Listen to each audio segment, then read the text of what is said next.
जहाज दुर्घटना के कारण दो लड़कियां 3 दिन से समुद्र में फंसी रही। तभी उन्हें अचानक कुछ ही दूरी पर एक द्वीप दिखा, जिसने बहनों की उम्मीद को फिर से जगा दिया। बोतल में भरे मिनरल वाटर का आखिरी घूंट पीने के बाद वे द्वीप की ओर चल पड़े। इसी समय एक क्रूर शार्क अचानक समुद्र से बाहर निकली और हमला कर दिया, लेकिन सौभाग्य से उनकी जान बच गई। शार्क फिर पलटी और वापस तैरकर उनकी ओर आई और जोरदार टक्कर मारी, जिससे कयाक पलट गई और दोनों बहनें पानी में गिर गईं। वे दोनों एक दूसरे से पीठ सटाकर शांत थी। तभी समुद्र की तलहटी में एक शार्क ने एक को काट लिया और पानी में खींच ले गई। आखिरकार लीना बच गई, लेकिन उसकी अच्छी बहन की जान चली गई। लंबे समय तक चिलचिलाती धूप में रहने के कारण वह बहुत ज्यादा निर्जलित हो गई थी। अगर उसे जल्द से जल्द नहीं बचाया जाता तो वह धूप में झुलसकर मर जाती। लीना को एहसास हुआ कि अगर वह इसी तरह चलती रही तो देर सबेर वह शार्क का शिकार बन जाएगी। इसलिए उसने लोहे की प्लेट और लकड़ी की छड़ियों का इस्तेमाल करके एक पतवार बनाया और द्वीप की ओर तेजी से नाव चलाने लगी। जब वह द्वीप पर पहुंचने वाली थी तो उसके पीछे एक शार्क ने लीना पर फिर से हमला कर दिया और कयाक में बड़ा छेद कर दिया। लीना ने जल्दी से अपनी गति बढ़ा दी। जैसे ही पूरा गैस निकलने वाला था, लीना ने चप्पू उठाया और शार्क पर जोर से प्रहार किया और पानी में कूद गई। सौभाग्य से जैसे ही शार्क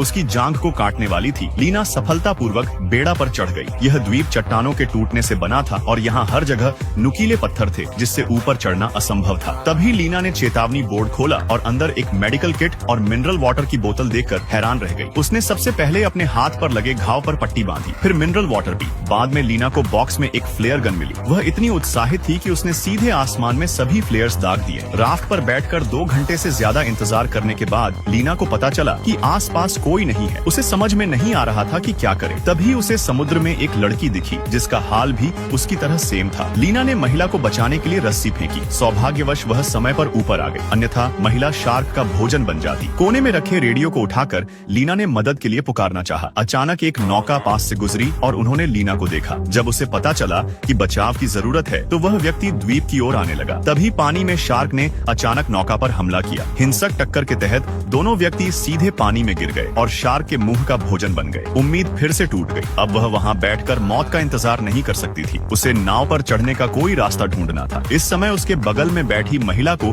एक विचार सूझा। उसने अपने सिर पर एक बड़ा पत्थर रखा हुआ पाया, जो गिरने ही वाला था। इसलिए उसने इसका इस्तेमाल शार्क को कुचलकर मारने के लिए करना चाहा। लीना शार्क को आकर्षित करने के लिए समुद्र में कूद गई। जब शार्क तैरकर आई तो महिला ने पत्थर उस पर फेंक दिया और शार्क को मार डाला। दोनों ने एक दूसरे को गले लगाया, लेकिन कौन जानता था कि अगले ही पल शार्क अचानक समुद्र से बाहर निकल आई और महिला को समुद्र में खींच ले गई। अब लीना ही बची थी। वह समुद्र में कूद गई और तेजी से नौका की ओर तैरने लगी। सौभाग्य से शार्क पीछे रह गई थी। अंततः लीना नौका को समुद्र के किनारे ले गई। फिल्म यही समाप्त हो गई।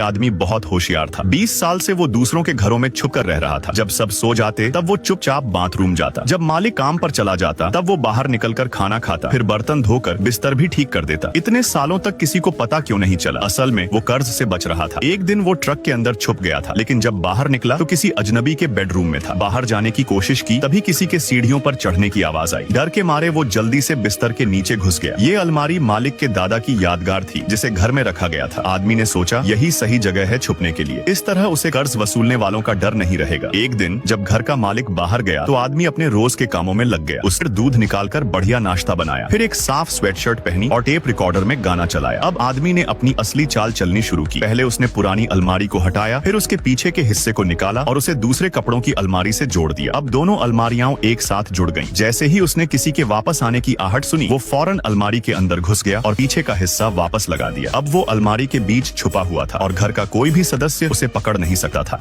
इस आदमी को एक फोन मिला, लेकिन उसे लौटाने का कोई इरादा नहीं था। स्क्रीन पर एक मासूम सी लड़की की फोटो थी जो उसे बहुत पसंद आई। वो उसकी निजी जिंदगी में झांकना चाहता था, लेकिन बार बार गलत पासवर्ड डालने से फोन लॉक हो गया। फिर उसने बिना झिझक फोन को जोर से टेबल के कोने पर दे मारा। इसके बाद उसने फोन का कवर हटाया, मदरबोर्ड निकाला और उसमें एक ट्रैकर लगा दिया। फिर एक ऐप की मदद से अपनी आवाज बदली और लड़की को कॉल की। उसने लड़की को बताया कि उसका फोन मिल गया है, लेकिन स्क्रीन टूट गई है। फोन अब रिपेयरिंग सेंटर में है और वो वहाँ जाकर इसे ले सकती है। लड़की, जिसका नाम लिली था, बिना किसी शक के बताए गए पते पर चली गई। ये जगह सुनसान थी, अंधेरा था, ऐसा लग रहा था कि यहाँ कोई नहीं रहता। जैसे ही लिली अंदर गई, उसे अपना फोन पड़ा मिला। वाकई स्क्रीन बुरी तरह टूटी हुई थी। वहाँ मौजूद स्टाफ ने उसे एक फॉर्म भरने को कहा, लेकिन उसे पता नहीं था कि ये स्टाफ असल में वही आदमी था जिसने उसका फोन उठाया था। बिना ज्यादा सोचे समझे लिली ने फॉर्म में अपना फोन पासवर्ड लिख दिया। अब आदमी के लिए फोन अनलॉक करना आसान था। उसने फोन में एक खतरनाक वायरस डाल दिया, जिससे फोन की सारी जानकारी उसके पास आने लगी। जैसे ही लिली वहाँ से निकली, आदमी के फोन की स्क्रीन चमक उठी। अब लिली की हर हरकत उस आदमी के लिए एक खुली किताब थी। वो उसकी कैमरा, मैसेज, कॉल और हर मूवमेंट पर नजर रख सकता था। कुछ दिनों तक वो उसकी जिंदगी की हर छोटी बड़ी चीज पर ध्यान देता रहा। उसे पता चल गया कि लिली को कौन सा जूस पसंद है, वो कब सोती है, कौन सी बस पकड़ती है और कहाँ से मेट्रो बदलती है। वो यहाँ तक जान गया कि लिली नाश्ते में क्या खाती है और उसके कार्ड में कितने पैसे बचे हैं। इस आदमी को ऐसी हंसती खेलती लड़कियां पसंद थी, लेकिन सिर्फ इसलिए कि वो उन्हें बर्बाद कर सके। उसने लिली के सबसे करीब 3 लोगों को चुना, उसका पिता, उसकी सबसे अच्छी दोस्त और उसका ऑफिस बॉस। इसके बाद उसने लिली के नाम के आगे नंबर 9 लिखा। इसका मतलब था कि वो 9वीं लड़की थी जिसने फोन खोकर अपनी जिंदगी खो दी।